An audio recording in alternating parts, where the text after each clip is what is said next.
Hey everybody, and welcome back to the Sagas of Swamp Thing podcast. Today we are reading issue number 14, and just a little catch up on what happened in the last issue. We wrapped up the last Len Wein story of the 70s run of Swamp Thing, which also wrapped up his kind of overarching story that was going on. Matt Cable, Abby, and Bolt caught Swamp Thing and handed him over to the government, I guess, for studying, and they just thought the government was going to be nice to him, I guess, and it turns out they were planning on studying him and then killing him because they thought Swamp Thing wasn't intelligent at all. And Matt Cable only found out about this after he gave Swamp Thing to them. And in the course of visiting the lab where they're holding Swamp Thing was finally able to tell him his secret that he, in fact, is Alec Holland.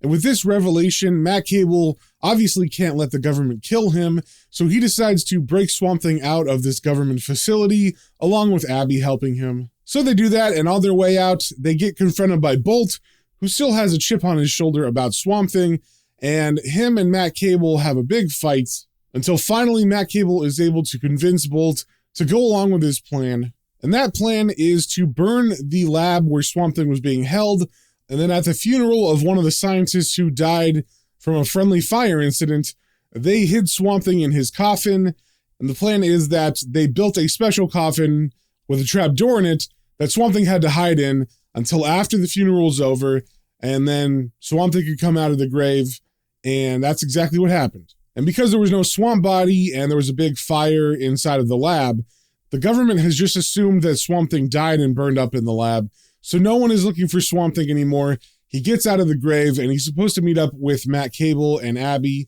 but unfortunately he has a bout of depression and decides that he doesn't want to be with anybody. He's just going to wander on his own. And that is where we left off on the last issue. So first things first, with issue 14, we got the cover. We see Swamp Thing rescuing a young white boy from what looks like a burning building, but it's too close up to really tell because he's just smashing through a wooden wall, and we see an inferno surrounding him. And I'll just note here that for some reason, the digital versions of these comics are in black and white, but I looked at my issues of these, like the actual hard copies, and they're not in black and white. So I'm not sure why that is. But if you get this issue or any of the issues between this one and 24, they will be black and white digitally, even on the DC app. And the only way to not do that is to actually buy or rent the new collections that they put out of the 70s Swamp Thing issues in either the hardcover omnibus format or the softcover ones that they put out. Those are all in color. And like I said, I'm not sure why the other ones are in black and white, but they are. So just be aware that if you try to buy these digitally. And we turn to the first page and we see Swamp Thing is walking through the swamp. We can see the sunrise behind him, and we're not sure exactly how long it's been since the last issue took place. But as he walks, the narration says, "Dawn on the bayou. A pale sun crowns twisted treetops with halos of tentative gold, leaving little light to spill through the gnarled branches to touch the rot and the slime below.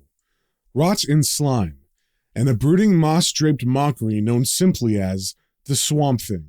And as Swamp Thing's walking through the waters, he thinks, home again. It's strange. After a lifetime of white smocks and gleaming laboratories, to call this overgrown cesspool of a swamp home. It might even be funny if it wasn't so real." But Swamp Thing's thoughts are interrupted as a young boy runs out from some trees, and as Swamp Thing sees him, he thinks, a kid? Running like hell itself was at his heels. And as the kid is running, we see he's looking behind him and he's yelling, "Help! Delta! Jeremy! Save me!" Ah! And the child falls to the ground as he trips on a branch because he wasn't looking where he was going. And as Swamp Thing turns to help him, he thinks, don't know who Delta and Jeremy are, but since they don't seem to be handy at the moment, maybe I should. But then as Swamp Thing walks over to the boy to help him up, the boy's hat falls off, and he looks up at Swamp Thing, and Swamp Thing thinks to himself, Lord, because this boy does not look like a normal boy. He pretty much looks like a young version of Voldemort. His skin is completely pale and white. He has no, nose bone. He's just two holes in his face. He has no eyebrows, and his hair is like a reddish pink, and his ears are kind of pointed and elfish. And as the boy looks up at Swamp Thing and says, help me, please, the narration in this panel says, but as the muck-encrusted man-brute extends a root-tangled hand, the fallen child looks up, revealing a face even a mother would be hard-pressed to love. And even though Swamp Thing was surprised by the child's appearance, he still begins to help the boy up, but unfortunately, the people that were chasing the boy appear in the woods where the boy came from, and one of them yells, "Look, there he is!" And then another points to Swamp Thing and says, "And he's conjured up another of the monsters!" And the leader of the mob says, "'Tain't no matter. We can kill us 2 uglies easy as one." And that man rushes forward with his double-sided axe, and he yells to the men behind him, "Cut the biggin down to size first, boys. We can take care of the little freak later." And over this panel, the narration says, "It is said that nature is cruel, but nature spawns no animal more vicious, no creature more vile, than that mindless flock of humanity called a mob. This the Swamp Thing knows well, just as he knows he must somehow protect the whimpering child thing this mob seeks to destroy. So Swamp Thing stands in between the men and the boys, and as they approach, he just easily bats them away and throws them onto the ground. And as he does this, he thinks, "I don't know what that kid's done, but I get the feeling these good citizens just don't like his looks. And being something less than an Adonis myself, that kind of makes me mad." And we also see on this page that the name of this issue is The Tomorrow Children, and it is written by David Michelini with art by Nestor Redondo. So as Swamp Thing throws the first 2 guys that get to him on the ground, we see the man with the double-sided axe that is leading this mob hit Swamp Thing right in the chest, but it doesn't bother Swamp Thing at all, and the axe actually gets lodged into Swamp Thing, and so he's able to pull it free from the man's grasp. And I'd say there's about 8 to 10 people here, so Swamp Thing is getting kind of overwhelmed by everybody, and he looks around for something to fight them off with, and he finds an old dead stump that is sticking out of the ground, and as he runs over and pulls it up, roots and all, he thinks, "Sorry I can't play any longer, but I've better things to do than to let witless morons use me for a chopping block. So I think I'll just end this little game right now." And with that, he swings the stump towards the mob of men, hitting some of them in the face and pushing back the rest. And one of the men turns to the leader and says, "Lordy, Taggart, he's stronger than the other ones. We'll never take him." And Taggart, the leader of these men, says, "Maybe you're right, Elton. Back off, boys." And they all immediately break off and begin to run back towards where they came. And as they leave the swamp area, I guess Swamp Thing's just standing there letting them do this. And Taggart turns around and shakes his fist at Swamp Thing and says, "You've won this round, monster, but we'll be back. I swear it." And then they disappear into the trees. And Swamp Thing kind of recovers from that whole scene, and he thinks to himself, "At least now, maybe I can get some answers from my little friend here." But then as he looks around for the boy, the child is nowhere to be found. So Swamp Thing just leaves it at that. He pulls the axe out of his chest and throws it on the ground. And then as he walks into the swamp, he thinks, "The kid must have run off during the fight. Serves me right, I guess. I should know better by now than to expect explanations, though a thank you might be nice, just once." And as we cut to a nearby town, we see the narration says, "But even self-pitying monsters are entitled to their moments of privacy. And so, we take our leave of the shambling swamp beast and move to the nearby village of Prelude, Louisiana, a once peaceful fishing community, now more like some medieval bastion locked in a dark and fearsome siege." And we cut to inside of what looks like either a church or a courthouse. And we hear Taggart saying to all the men, "You've seen the kind of beast they got protecting them, Mayor. What more do you want?" Then we cut to the inside of the building where we see the mayor addressing Taggart and the rest of the men, and he replies to Taggart, "Proof. We can't know for sure it's the Wheeler kids behind all this." And Taggart fires back, "Sure we can. They's different, ain't they? Them kids ain't like the rest of us. Remember the day Jeb Wheeler first brought 'em into town, slinking in like something out of one of them low-budget horror movies? Why, it made my gut crawl just looking at 'em." And with that last line, we cut to a flashback of the children as they arrived into town with Jeb Wheeler. And Jeb is just walking with these kind of weird-looking children, and the kids look scared. They're just clinging to his hip. But Jeb looks nice. He's saying hi to everybody, but everybody in the town is looking at them with disgust, and they're pointing at them. And as we turn the page, we see the flashback continue, and in the first part of it, we see a man on a fishing boat, and as he's pushing his way through the swamps, all the fish are dead on the top of the water. And Taggart continues, and how else do you explain the fish dying right after they showed up?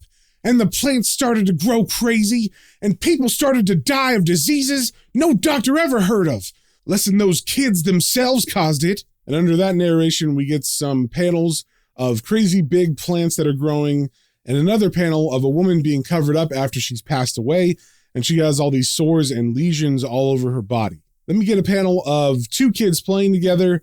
One of them looks like a normal little boy from the town, and the other is one of these different Wheeler kids. And it looks like the Wheeler boy is doing something supernatural because he's got his arms extended, and we see where his hands are pointing. The boy that he's playing with is floating in midair. And Taggart's narration continues. And if that ain't enough, how about that time we caught one of them freaks with Jimbo, your own son? Sure, Jimbo said they was just playing, but what that little demon was doing, no God-fearing human being could ever do. Then in the next panel, we see a mob of men with torches chasing Mr. Wheeler and the children out of town, and Taggart's narration says, oh, we run them out of town after that, off into the bogs, and we thought that'd be the end of it. But that was before those hell-spawned monsters started stalking the swamp. And after today, you can't tell me them kids ain't behind that too. And over this last bit of narration, we see a man fighting a giant alligator, and it's very reminiscent of the alligators that Swamp Thing has already fought, the ones that are mutated and have been walking on their back feet. And those aren't the only things that have been mutated. I think Swamp Thing fought a big snake and some sort of mutated frog in the last issue. So Taggart thinks that the children are causing this, and after seeing Swamp Thing with that boy earlier today, he believes his suspicions have been confirmed. But as Taggart finishes, the mayor says, now, Rafe, you've got no proof of that. You can't go and just damn someone just because they look a bit strange. Then Jimbo, the mayor's son, stands up and says, yeah, Mr. Taggart, they're my friends. They ain't bad. But Taggart isn't hearing any of that. He just fires back, and I say you're blind, the both of you. We gotta wipe that demon filth out now before they come after us. Right, boys? And the men standing next to him say, yeah, we're with you, Taggart. So Taggart gets them all riled up again, saying, all right then, we hit them hard. And with or without you, Mr. Mayor, we're gonna clean up this bayou once and for all. And he leads the mob of riled up men out of the building. And then we cut to Swamp Thing, and he is now looking at some of the mutated plant life in the swamp. And as he examines it, he thinks, this vegetation, strangely mutated, like those weird creatures that keep popping up, trying to make a meal of me. With all that's been going on, I'd almost forgotten my theory about a chemical imbalance in the swamp, one that may have helped turn me into the Swamp Thing, But his thoughts are cut off as he's suddenly engulfed by shadow, and we see some weird-looking pincers appear behind him. And as we turn the page, we get a full-page splash of a giant ant picking Swamp Thing up by the waist with his giant pincers. And we get some text that says, Formica pallidiflora, a somewhat pompous label given by science to that species more generally referred to as the common ant.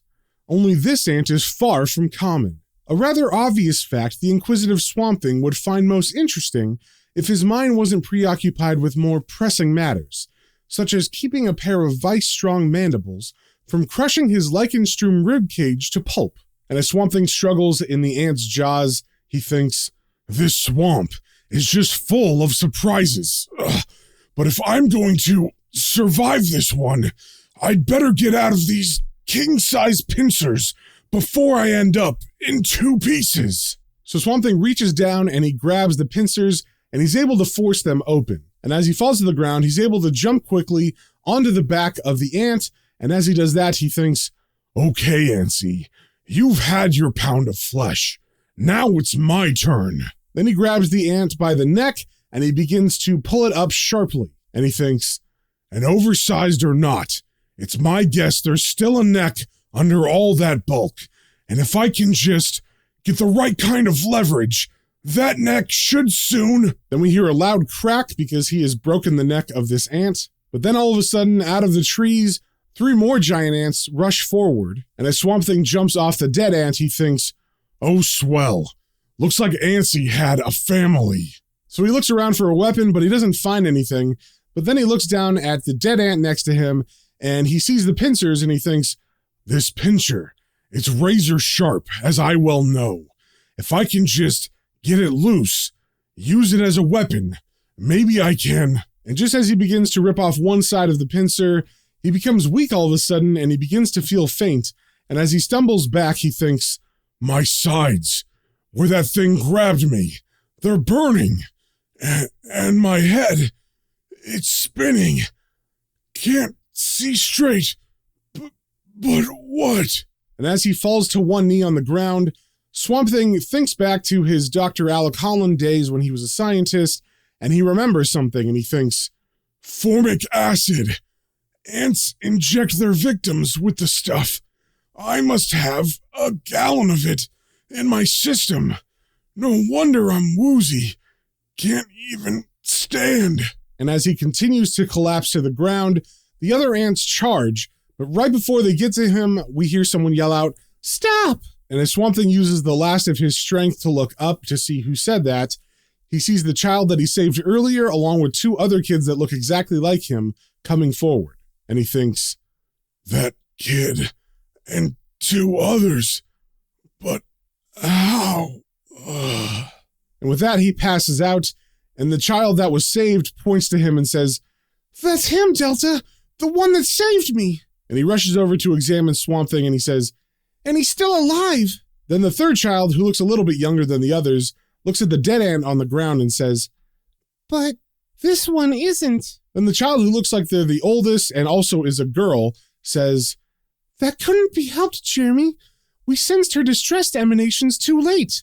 Now come on. The stranger's hurt. We have to get him back to the house. And with that, we see the children riding on the backs of the three ants, and then one of them has Swamp Thing in its mandibles, and they're carrying him back to their home. And over this panel, the narration says, silence drapes itself over the swamp like a carpet, gentling the foothills of the eerie procession that wends its way along the fen paths, until at last, a destination is reached. Then we see the ants and children arriving at a giant tree in the middle of the swamp, and it has a rope ladder that leads to a hole in the center of the tree, and the narration continues.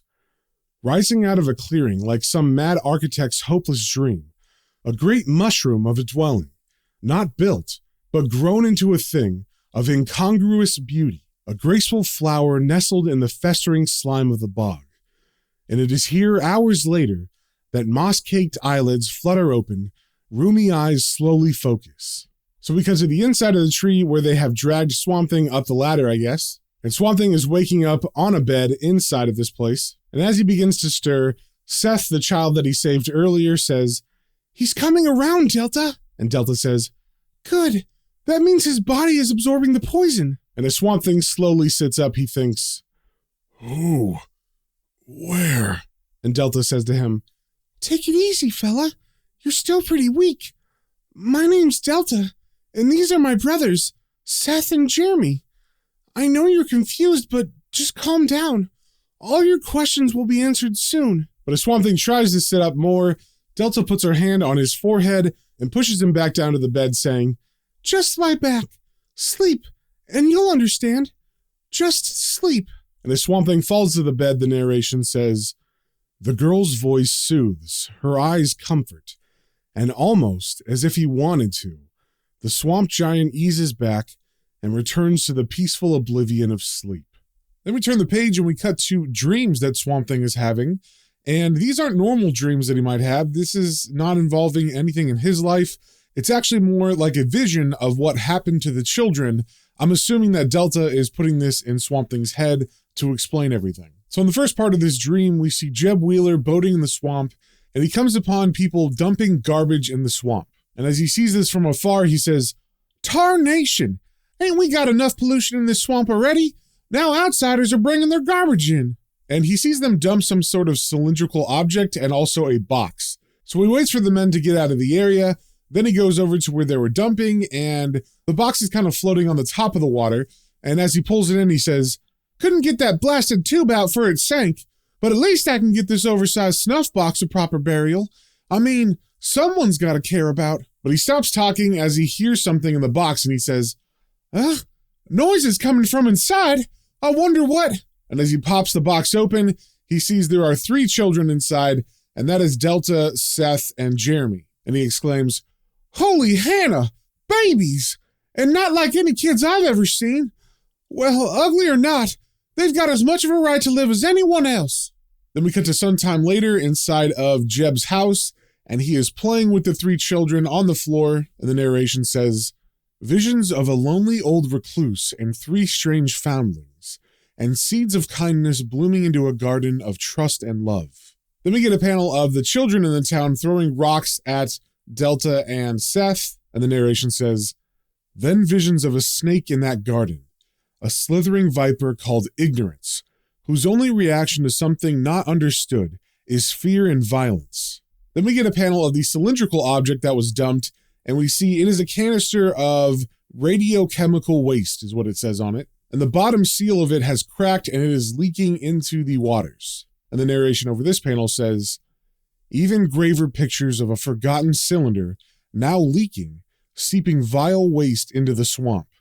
Chemicals that bring death, disease, and change, altering genes and creating new species out of old, huge benevolent insects who only wish to serve and protect, and bizarre savage reptiles desiring only enough blood and offal to fill their serpentine bellies." And under that narration, we see panels of the ants growing and becoming friendly towards the children, and also a giant mutated alligator that is killing a deer. Then we cut forward in time in this dream, and we see Jeb Wheeler and his kids have been exiled to live out in the swamps because the townspeople don't want them. But they still look pretty happy. They have built a small shack, and it looks like Seth and Jeremy are having fun playing with the animals. And over this panel, the narration says, "And the pictures change to a scene of exile, where special children grow, slowly learning of mental gifts they possess, telekinesis, empathy, and most wondrous of all, the ability to become one with the elements,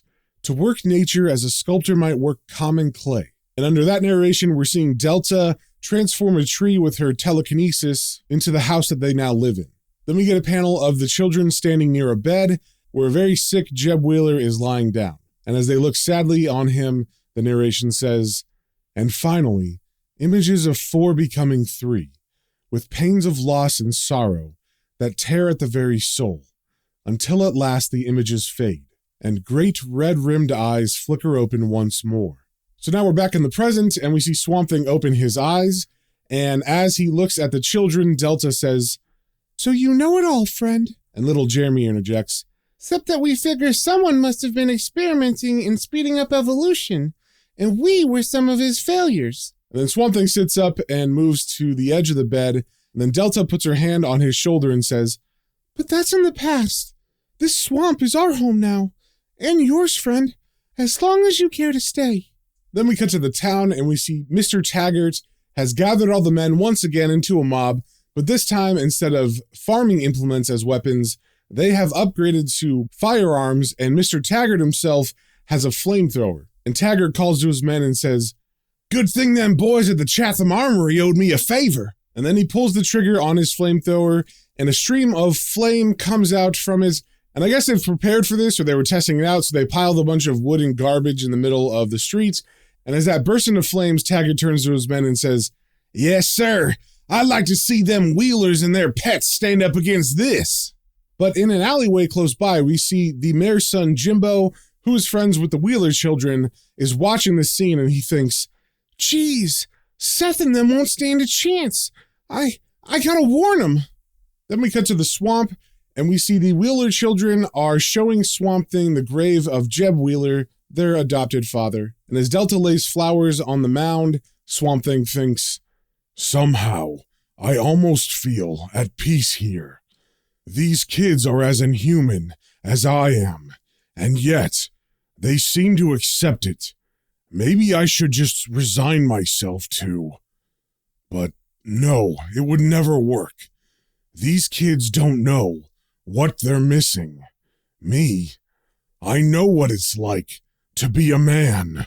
Then we get a quick flashback of Swamp Thing's origin, and this is here for any new readers at the time in the 70s who would have jumped onto this issue. They would at least be caught up on the very, very quick version of Swamp Thing's origin. And as we turn the page, we cut away from that flashback origin of Swamp Thing and back inside the treehouse. And I guess Swamp Thing's been pondering his life since they paid respects to Jeb Wheeler, because he's still sitting and he's thinking, if what I saw in my dream is for real, it just may be my ticket back to humanity. Only, how will I ever find? And then Delta cuts in, the cylinder? And then she walks over to him and touches his shoulder, and she puts her other hand to her head like she's trying to focus, and she says, I can sense that you're worried about it, friend, but you shouldn't be. You see, when we realized the bad things it was doing, we took it away and hid it. And Swamp Thing stands up, looking very interested in this, and she says, we can even show you where if it would make you rest easier. And then Swamp Thing reaches out and puts a hand on her shoulder and thinks, rest easy. Little lady, you just don't know. And I was confused by this line because it's a weird way to say it, but I think he's trying to say, that would be a great relief if you would show me where that is. Then we cut to a little while later, and Swamp Thing and the children are gone from their treehouse because they've gone to show Swamp Thing where that cylinder is. But we see Jimbo running up and he's saying, Seth, Delta, you gotta get out of here. They're coming after you with... But as he gets up the treehouse ladder and he looks inside, he sees it's empty and he says, what? They're not here. But if they come back without any warning, they'll be sitting ducks. Guess I can't do nothing but wait for them and just hope they show up before Taggart does. Then we cut to somewhere in the swamp close by, and the Wheeler children are showing Swamp Thing a stump that they have hid the cylinder in, and Delta is pointing to it, saying to Swamp Thing, it's in there, friend, in that hollow tree. And Swamp Thing thinks, I can hardly believe it. After all these months, to be within reach of something that might rid me of my muck-rotted form forever. So Swamp Thing goes over to the hollow stump, and he reaches inside and uncovers the radiochemical waste. And as he reaches for it, he thinks, if I can analyze these chemicals, find out how they affected the ones that soaked into my skin, maybe I can reverse the reaction. But as he removes the cylinder, he opens the lid and finds it is completely empty. And he thinks, oh no, the chemicals, they've all leaked out. It's empty. And then in a fit of rage, he punches the cylinder and he thinks, damn, this is my curse, to come so close, to hope, to pray, only to have my prayers shoved back in my face. Like so much worthless babble. Why can't I? But his thoughts are cut off as Delta all of a sudden begins to freak out, and she points back to her treehouse and she says, no, the pain. I sense great pain and death. It's the treehouse. They're killing our friends at the treehouse. And with that, all three children take off running back towards their treehouse, and Swamp Thing is left there standing with the canister, and the narration says, suddenly, the Swamp Thing's personal frustrations don't seem quite so important. Then we see Swamp Thing drop the canister, and he walks away from it following the children, and the narration says, and so it is 4 misshapen figures that race back through the dusk-draped forest, straight into a scene out of hell. And we see the children and Swamp Thing arrive, and just in time to see their tree house is on fire, and the mob of people are shooting and burning the overgrown mutated ants. And as Swamp Thing sees this, he thinks, good Lord! And as Taggart and the men see the children, Taggart yells out, look, the kids! They weren't in the house after all! Then we'll just have to cook them down here, starting with their jolly green bodyguard. And with that, Taggart shoots a flame at Swamp Thing, who brings up his right arm to shield his face, which does protect him, but his arm is on fire now. And Taggart yells out, there! That ought to settle up for... Huh? He's still alive! And Swamp Thing is in fact not bothered at all by the fire. He's rushing straight for Taggart still, and he thinks, that's right, bucko, still alive, and kicking! And he does a Spartan kick right into Taggart's chest, sending Taggart flying, and he actually slams into a tree behind him. And then Swamp Thing just keeps moving towards the other people, and as Taggart hits the tree, he says, all right, you walking sump heap, I'm gonna splatter you all over! But then he realizes there's a leak coming from the fuel tank of his flamethrower. And keep in mind, there are flames all over the place because he has burned down most of this area. So as he sees the leak, he says, what? The fuel tank! It's leaking! I gotta stop it before! Then he sees one of the ants that is on fire, is crawling towards him right where the fuel is spilling, and he yells out, "Oh my God!" And then the fuel catches fire, and his tank and himself explode. Then we get a panel of a bunch of the men pointing towards the treehouse, and the narration says, "But even as the sound of the explosion fades, it is replaced by a more strident cry, as a voice held back by fear finally finds strength enough. Then one of the men from the mob yells, 'A scream! There's someone in the treehouse!' Then the mayor, who I guess was tagging along with this mob, seems very shook at the sound of this scream, and he yells, 'Oh my dear Lord, that's my son, Jimbo!' And through the flames, we can see Jimbo peeking out from the window yelling, 'Help! Papa, please!' And of course, Swamp Thing moves into action. He goes towards the tree and he thinks, 'I've no love for these villagers, but that kid doesn't deserve to burn for the sins of his father.' But unfortunately, as he approaches the tree, it is burning too great and he can't get close enough. And he thinks, 'It's no good. The fire's too strong.